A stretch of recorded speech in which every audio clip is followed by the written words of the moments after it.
Al-awwal, yang pertama. Ya, tolong nanti para orang tua dituliskan, dicek anak-anaknya saat sekolah. Kita yang belajar nomor 1 ini coba cek kembali, ya.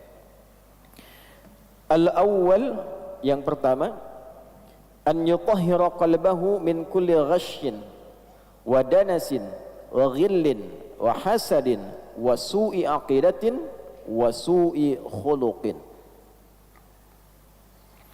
An yutahhira qalbahu, hendaknya seorang penuntut ilmu itu memulai dengan menyucikan hatinya. Awas, kalau membersihkan yang luar itu disebut dengan nadhafah. Nadhafa yunadhifu, membersihkan yang luar. Misal, cuci baju ini supaya bersih. Setelah dicuci bersih, hilang kotorannya, maka orang Arab mengatakan thawbuka nadhif, bajumu bersih. Tapi kalau kita ingin membersihkan yang di dalam, yang tidak tampak keluar, ya, tidak tampak keluar, itu katanya terambil dari kata taharah namanya. Jelas? Ada urid an utahhira qalbi, saya ingin membersihkan bagian hatiku, tak nampak keluar. Gak ada orang mengatakan unadhifa qalbi, maka artinya hatinya keluarin dulu, cuci di luar. Ya. Nah, taharah itu membersihkan bagian dalamnya. Wudu, kenapa disifati dengan taharah? Karena wudu itu walaupun membasuh yang di luar, pada hakikatnya membersihkan fungsinya dari dalam. Ya, Anda kalau baca Quran surah kelima Al-Maidah di ayat yang ke-6, ya ayyuhalladzina amanu idza qumtum ila sholati faghsilu wujuhakum, terus sampai ke bawah tentang wudu, itu ujungnya disebutkan liyutahhirakum, untuk memberikan taharah pada dirimu. Jadi wudu yang benar itu bukan sekedar wajahnya dibasuh, tangan sampai siku, kotoran fisiknya keluar, bukan sekedar itu. Kalau Anda baca hadis Muslim, di hadis Muslim Nabi menegaskan, bersamaan dengan Anda membasuh organ tubuh dalam wudu itu, dengan jatuhnya air membawa kotoran fisik, jatuh pula dosa-dosa keburukan yang melekat pada organ tubuh itu. Itulah wudu. Karena itu disebut juga dengan taharah, bima'nal husnu, sesuatu yang baik yang melahirkan ibadah. Jadi ketika membasuh wajah, bukan sekedar wajah yang dibasuh, fungsi yang melekat pada wajah ini berubah menjadi lebih baik, yang kotornya hilang. Di wajah kan ada mata, di wajah ada lisan, di wajah ada hidung. Jadi kalau orang wudunya benar, itu bukan sekedar raf'al hadathi, menghilangkan yang kotor di wajah, bukan, tapi juga raf'adz dzambi wadz-dzunubi, menghilangkan kotoran dosa, noda-noda yang tak tampak di lisan, di mata, di hidung.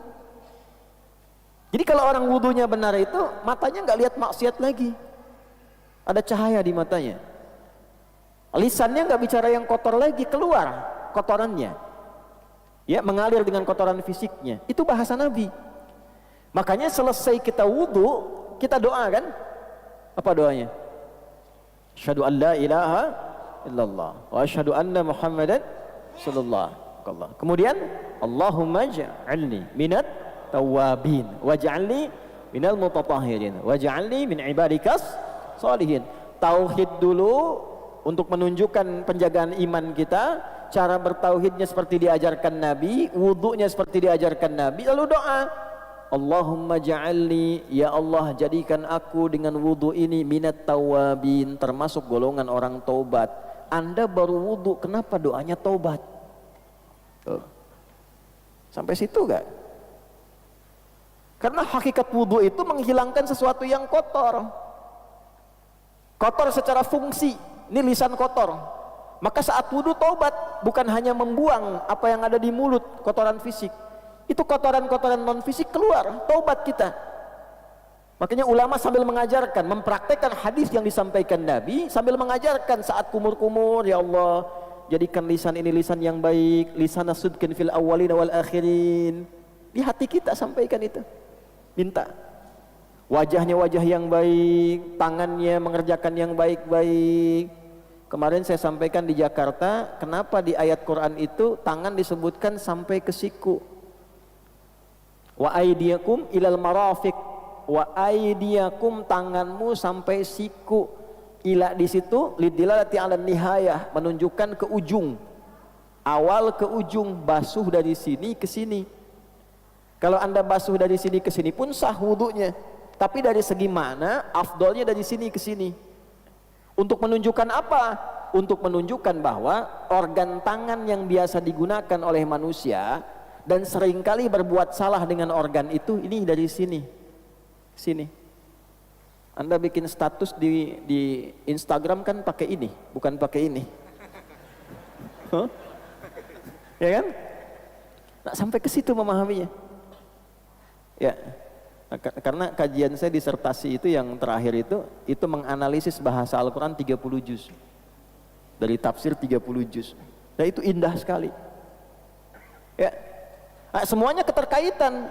Jadi begitu selesai kita berwudu, kita bertobat. Makanya orang yang benar wudunya pasti terjaga dari maksiat. Kenapa Nabi SAW mengatakan jaga wudu, jaga wudu, jaga wudu? Intinya dengan wudu yang benar itu menjaga kita dari maksiat. Latihan awalnya nahan batal, ya kan? Ditahan supaya nggak batal. Lama-lama terbiasa. Dan itu ketika dibawa pulang ke akhirat langsung ditandai oleh Allah. Di antara yang dibangkitkan pertama kali kata Nabi dari umatku, dia akan bangkit dengan wajah yang bercahaya, ghurral muhajjalin min atharil wudu, dari bekas wudunya. Para ulama memaknai dua. Bekas wudu yang pertama rajin wudu. Makna yang kedua, dari rajin itu terjaga anggota tubuhnya dari perbuatan maksiat. Nah, perbuatan yang menghindari dari maksiat ini, tangan tidak bermaksiat, mulut tidak bermaksiat, telinga tidak bermaksiat, itulah yang menjadikan organ tubuh bercahaya di hari kiamat. Bukan karena airnya. Jadi itulah taharah. Penuntut ilmu saat akan mulai datang ke majlis ilmu, maka para ulama menyimpulkan dari keterangan Nabi, nanti ada hadisnya. Yang pertama dilakukan adalah an yutahhira qalbahu, membersihkan, menyucikan keadaan hatinya sebelum dia menerima ilmu. Ya, saya ambil beberapa referensi. Yang pertama saya ambil nasihat Imam Waqi dulu kepada Imam Asy-Syafi'i dari kalangan salaf yang terdahulu. Tersambung nanti ke tabi'in, ke sahabat dan seterusnya.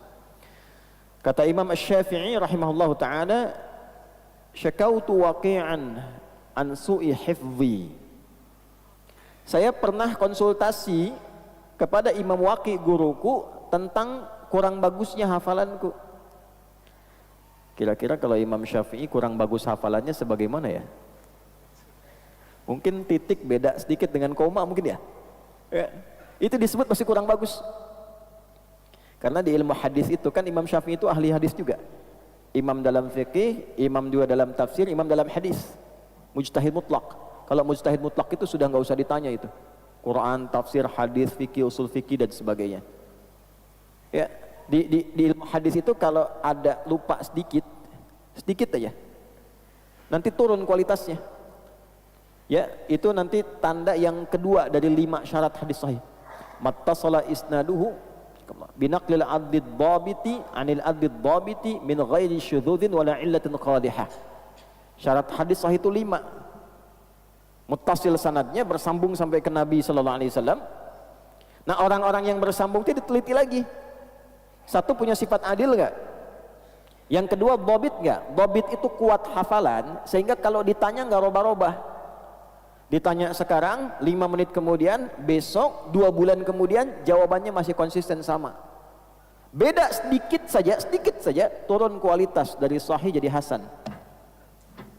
Hasan pertama kali diperkenalkan oleh Imam At-Tirmidzi karena perbedaan tingkat hafalan. Kata Imam Asy-Syafi'i, syakautu waqi'an, aku mengadukan kepada guruku Imam Waqi an su'i hifdhi, akan kurang bagusnya hafalanku. Fanasahani an atrukal ma'asi bima ma'na, maka beliau menasihati aku agar berusaha terus meninggalkan maksiat. Maksiat itu kan lawannya taat. Ya. Kalimatnya belum selesai. Faqala, maka beliau berkata, al-ilmu nurun wa nurullahi la yunzalu ilal 'asi. Ilmu itu cahaya. Dan cahaya Allah tidak akan ditanamkan pada hati-hati yang berisi perbuatan maksiat. Di hadis Muslim, kalau ada orang berbuat maksiat, di hadis Muslim, itu nanti tertanam di hatinya naktah sauda, noda hitam. Kalau terus berbuat maksiat, kumpul, ketutup cawan hatinya. Kan ilmu yang bagus itu masuknya ke sini, Pak, Bu. Bukan ke sini. Kalau ke sini jadi hafalan. Kalau ke sini jadi amalan. Kalau ke sini Anda hanya akan pandai berdebat. Kalau ke sini Anda akan pandai mencari hikmah untuk mencari kebenaran. Ke sini pembenaran, ke sini kebenaran. Nah, kalau hatinya tertutup seperti ini, alhamdulillah, ini. Jadi mau dimasukkan apa aja susah, balik. Nah, cahaya Allah itu tidak akan sampai ke hati orang-orang yang dipenuhi kotoran maksiat. Jadi ingin memberikan kesan bahwa ilmu itu nanti ada dua. Ilmu yang berkah, ilmu yang tidak berkah. Nah, ilmu yang berkah itulah yang disebut dengan nurun, cahaya. Ya, Allah nurun alan nur, cahaya di atas cahaya. Artinya apa? Pemberi semua sinar segala kebaikan. Jadi kalau orang-orang yang hatinya bersih, hatinya baik, ilmunya sampai ke dalam qalbunya. Nah, tapi kalau hatinya kotor, nurunnya dari bahasa Arab berubah ke bahasa Indonesia. Al ilmu nurun, ilmunya semakin menurun. Kurang nggak sampai. Yang harusnya bahasa Arab jadi bahasa Indonesia. Nah, ini satu ya. An yutahhira qalbahu, membersihkan dulu hatinya.